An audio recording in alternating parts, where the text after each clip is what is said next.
আমার শরীরে কত জায়গায় কতখানে ঘুরছি, কোনো জায়গায় আমি পাই নাই। আমি কত জায়গায় ঘুরছি, কোথাও আমার কেউ সমর্থ করে দেয় না। আমি বলছি যদি আর্ধেক হলো হয় তো আমি সঙ্গে আমার ছেলেরা আমি বাই করবো।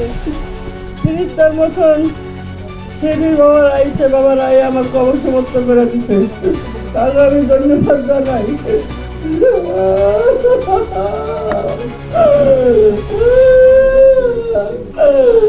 আবার আমি মনে করি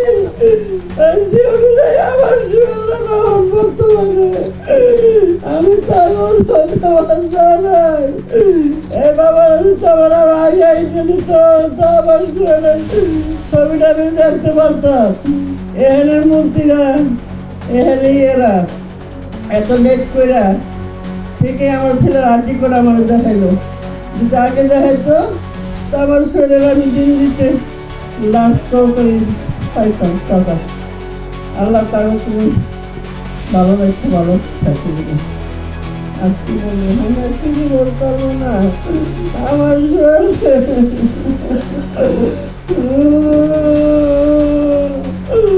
আমার কই গেলি রে, আমার কেন ডাক দিব রে?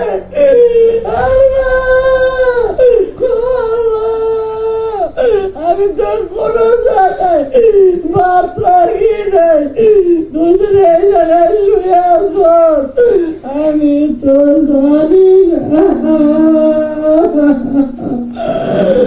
আমার বাবা রে, আমার মা কয়া এরম করে কেন নাম দিব রে, এরম করে কেন সে কথা কইব রে?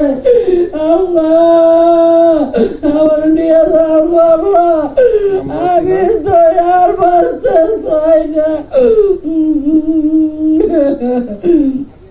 আল্লাহ শিউরি বাবারা, তোমরা আবার এনে মাটিতে ধুয়ে দাও। আমি আর দুনিয়ার পরে যাইতে চাই না, আমার এনে মাটি দাও, আমার শরীরের কাছে আমার মাটি দাও। আমি বাচ্চা যাবো না, আমি আমার শরীরের কাছে আমি থাকবো।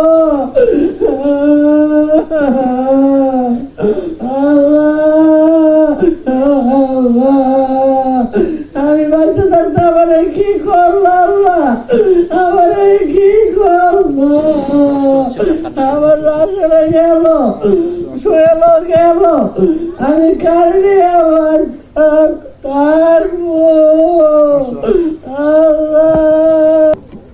আসসালামু আলাইকুম। আমার ভাই বীর শহীদ মোহাম্মদ সোহেল রানা, সে 18 জুলাই বাসার থেকে বের হয়েছে, আর ফিরে নাই। আমার ভাইয়ের লাশটাও ফিরে নাই।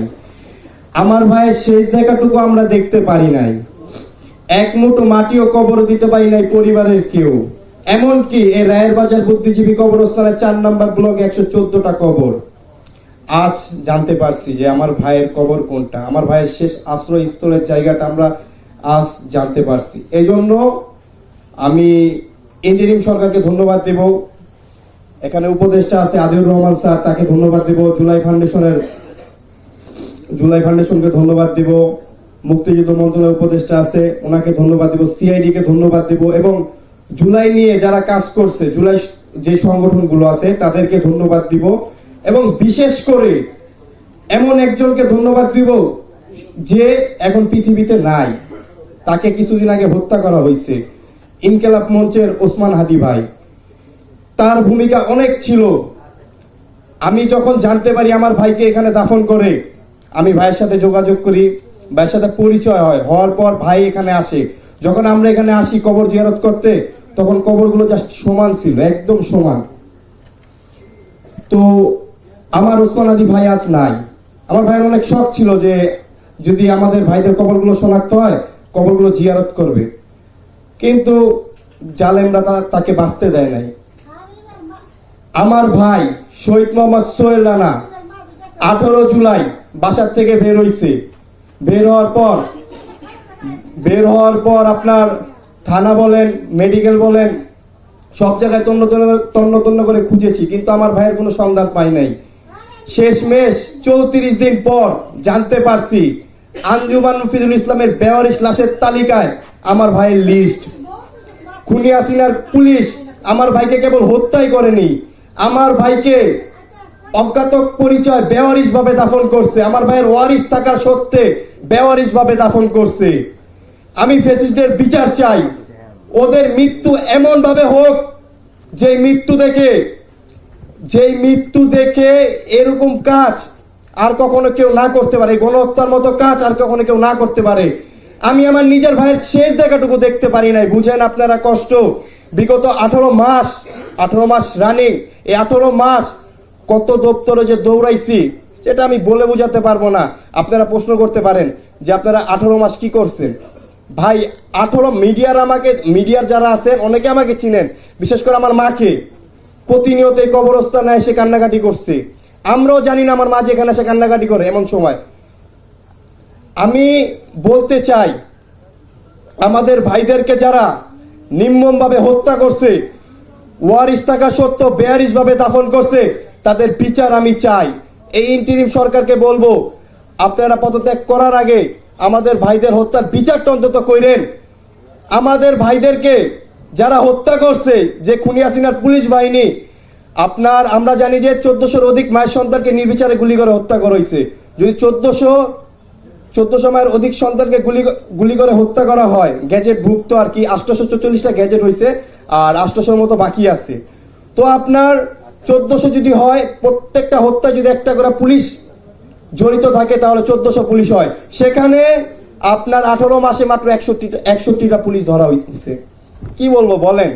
আমি ইন্টারিম সরকারকে আহ্বান করবো যত দ্রুত সম্ভব আপনারা আমাদের ভাইদের হত্যার বিচার করেন। আমি আমার ভাইয়ের শেষ দেখাটুকু দেখতে পাই নাই। কত কষ্ট এই বুকের ভেতরে রাখা, যেটা আমি আপনাদেরকে বলে বুঝাতে পারবো না। আমার মা পাগলের মতো হয়ে গেছে, আমি তার আহাকার কিভাবে সামলাবো বলেন। 18 মাস পর আমি জানতে পারছি আমার ভাইয়ের কবরের শেষ আশ্রয়স্থলের জায়গাটা।